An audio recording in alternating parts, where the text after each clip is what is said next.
ಓಂ ಗಂ ಗಣಪತಯೇ ನಮಃ. ಹಾಯ್ ಹಲೋ ನಮಸ್ಕಾರ. Welcome to spiritual vibes YouTube channel.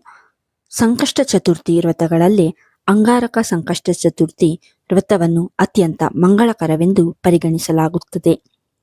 ಈ ಬಾರಿ ವರ್ಷದ ಮೊದಲ ಸಂಕಷ್ಟ ಚತುರ್ಥಿ ವ್ರತವನ್ನು ಅಂಗಾರಕ ಸಂಕಷ್ಟ ಚತುರ್ಥಿ ವ್ರತವೆಂದು ಕರೆಯಲಾಗುತ್ತದೆ. ಈ ದಿನ ವಿಘ್ನಹರ್ತ ಗಣಪತಿ ಆಶೀರ್ವಾದವನ್ನು ಪಡೆದುಕೊಳ್ಳಲು ಕೆಲವೊಂದು ಕೆಲಸಗಳನ್ನು ಮಾಡಬೇಕು, ಕೆಲವೊಂದು ಕೆಲಸಗಳನ್ನು ಮಾಡಬಾರದು ಎಂದು ಹೇಳಲಾಗಿದೆ. ಅಂಗಾರಕ ಸಂಕಷ್ಟ ಚತುರ್ಥಿ ದಿನದಂದು ನಾವು ಏನು ಮಾಡಬೇಕು, ಅಂಗಾರಕ ಸಂಕಷ್ಟ ಚತುರ್ಥಿ ದಿನದಂದು ನಾವು ಏನು ಮಾಡಬಾರದು ಎಂದು ಈ ವಿಡಿಯೋದಲ್ಲಿ ತಿಳಿಯೋಣ. ಭಾರತದಲ್ಲಿ ಹೆಚ್ಚಿನ ಜನರು ಗಣೇಶನನ್ನು ಪೂಜಿಸುತ್ತಾರೆ. ಗಣೇಶನು ಅಡೆತಡೆಗಳನ್ನು ನಿವಾರಿಸುತ್ತಾನೆ ಮತ್ತು ಉತ್ತಮ ಶಿಕ್ಷಣ ಮತ್ತು ಜ್ಞಾನವನ್ನು ನೀಡುತ್ತಾನೆ. ಸಂಕಟಹರ ಚತುರ್ಥಿ ಅಥವಾ ಸಂಕಷ್ಟಿ ವ್ರತವನ್ನು ಗಣಪತಿಯನ್ನು ಪೂಜಿಸಲು ಮಾಡಲಾಗುತ್ತದೆ. ಸಂಕಟಹರ ಚತುರ್ಥಿಯಂದು ಉಪವಾಸ ಮಾಡುವುದು ಅತ್ಯಂತ ಮಂಗಳಕರ ಮತ್ತು ಅತ್ಯಂತ ಪ್ರಯೋಜನಕಾರಿ ಎಂದು ಪರಿಗಣಿಸಲಾಗಿದೆ. ಈ ವ್ರತವು ಮದುವೆ ಮತ್ತು ಮಕ್ಕಳ ಜನನದಲ್ಲಿ ವಿಳಂಬವನ್ನು ಹೊಂದಿರುವವರಿಗೆ ಹೆಚ್ಚು ಸಹಾಯಕವಾಗಿದೆ.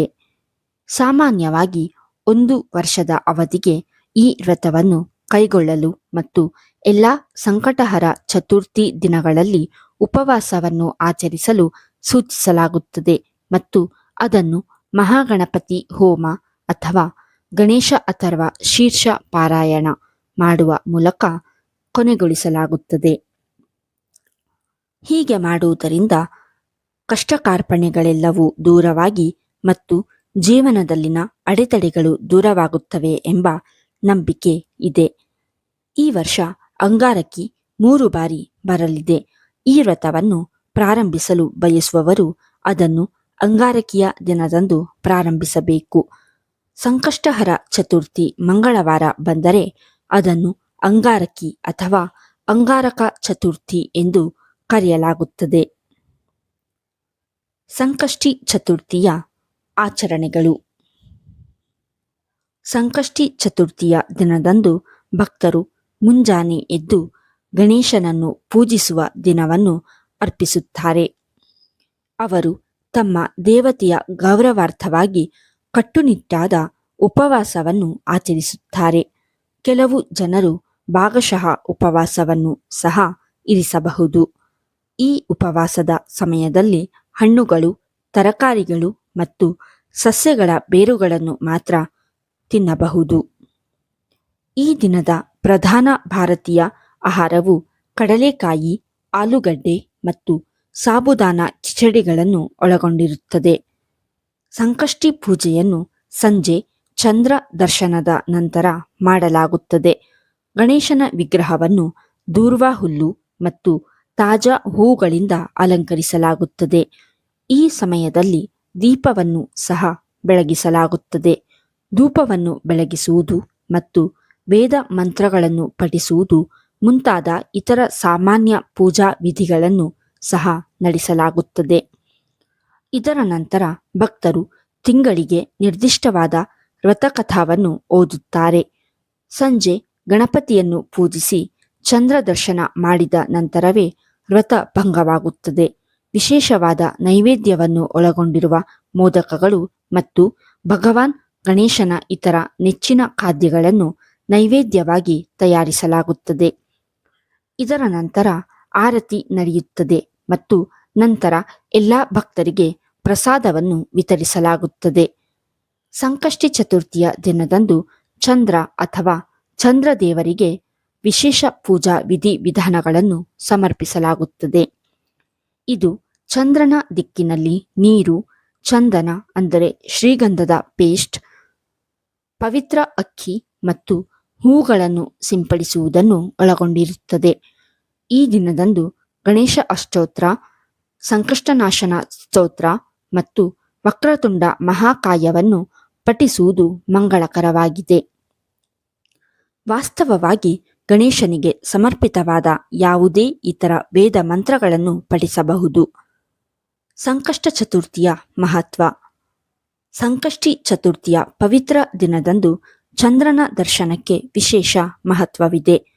ವಿಶೇಷವಾಗಿ ಅಂಗಾರಕಿ ಚತುರ್ಥಿಯ ದಿನದಂದು ತಮ್ಮ ದೇವರನ್ನು ಸಮರ್ಪಣಾ ಭಾವದಿಂದ ಪ್ರಾರ್ಥಿಸುವುದರಿಂದ ಅವರ ಎಲ್ಲ ಆಸೆಗಳು ಈಡೇರುತ್ತವೆ ಮತ್ತು ಅವರು ಸಮೃದ್ಧ ಜೀವನವನ್ನು ನಡೆಸುತ್ತಾರೆ ಎಂದು ಗಣಪತಿಯ ಕಟ್ಟಾಭಕ್ತರು ನಂಬುತ್ತಾರೆ.